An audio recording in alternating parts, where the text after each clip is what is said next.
Thank you for joining us here at One Kingdom Worldwide as we share the greatest love story ever told in support of the God-led life. Welcome to Section 1, Essential Scriptural Context that has been lost down through the ages.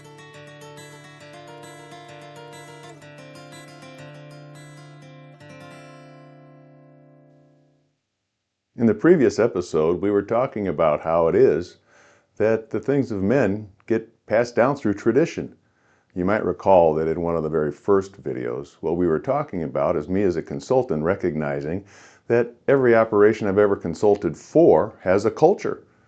That culture sets up based on its organizational structure and their operating system. Well, as time goes by, culture is such that we don't even question it. It's just the rules by which we live. It's the way things are, and we don't question it. And that's the way the enemy helps us to get stuck in the ways of man as time goes by. So I'm not here to throw rocks at the church. You have to recognize that the church is no different than any human entity that God's trying to lead. The situation is such that over the past many hundred years, we've fallen into some ruts that we don't even recognize because it's our culture. It's the way we do things. So my intention is just to awaken us to what some of those things are and why they really don't work and why we're closing a net of 8 churches a day here in the United States. It's not to say that your pastors are wrong, your pastors are making a mistake, your pastors are doing it all wrong, and for you to be throwing this at them. No. You've got to recognize what we've said previously, that the sins of the parents get passed down to the 3rd and 4th generation, and the omissions of the church, therefore, get passed down to the 3rd and 4th generation. And it's been going on for generations of generations. So I've given you a couple of these things as we've moved on. And I think it's time to go back and say, well, then how did Jesus do it? It's really quite different than the way we do church. So again, we're trying to make church better. We're trying to get back to what Jesus did. We're trying to get back to growing church, to growing Talmudim, as opposed to the closing of a net of 8 churches every day in the USA. Well, in Jesus' day, the role of the rabbi was to teach the people how to live a life pleasing to God. And in the area of the triangle, which we mentioned in the early episodes, Bethsaida, Chorazin, and Capernaum, where Jesus did most of his teaching, the idea of a rabbi and his disciples originated in that area. It didn't exist before. God was responding to the Pharisees and Sadducees that were spoken about in recent episodes, and their way that we can compare them to the Democrats and Republicans of our day, each of whom are saying that they're living a more godly life and they're doing more what God would have us do. And the Democrats say this and the Republicans say that. But the reality is they're just trying to get us to follow them. So back in Jesus' day, 100 years before he arrived, God set up this system that would then prepare the way for him to do what he did. So that system has been discussed in different ways throughout these episodes, but the role of the rabbi, teach the people how to live a life pleasing to God. The role of the Talmud and the Talmudim with a rabbi was to learn to become what the rabbi was. Become, and in our case, what the rabbi Jesus is.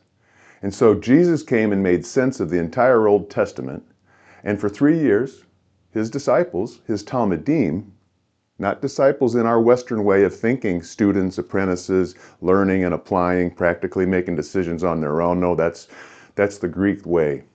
That's the individualistic way that has covered Europe and the United States and has blocked out true discipleship in terms of being Talmudim. So, how did it work?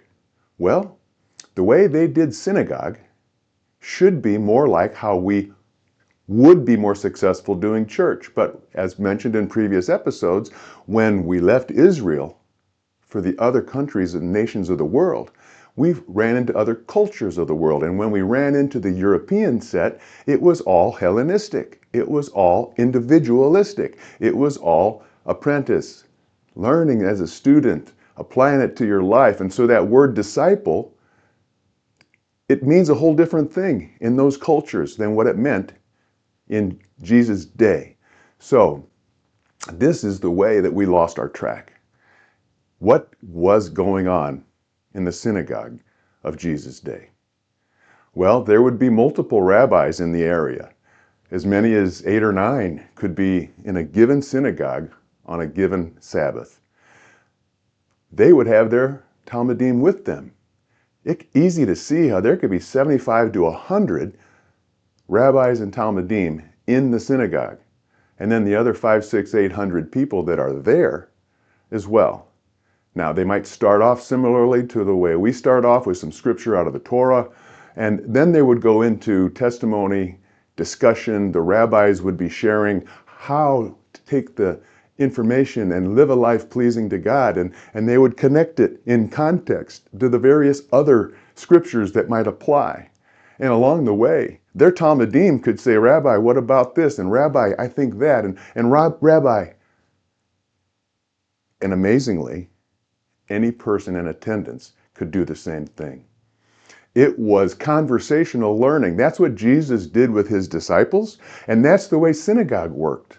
There was conversation, and in some cases probably heated debate, but it was respectful conversation that maintained relationship with each other and allowed the people to ask questions. You see how this is such a very big difference as to how we do church? And it's not the way we like to learn. In school, at least we can raise our hand and ask a question. But in church, we have a culture that says we're respectful, we're quiet, and we let the preacher preach. But Jesus didn't preach in the synagogue. Jesus was conversationally teaching in the synagogue. It was a give and take. Jesus only preached from a mountainside or a boat. He preached out in public to draw and pique people's interest, that they would then come to synagogue for the conversational learning. But what we've done is we've taken this conversational learning component and really left it for small groups. And what if our small group leaders really are not Talmudim? What if what's going on in church is such that the elders, the leaders of the church, are really just followers of the pastor?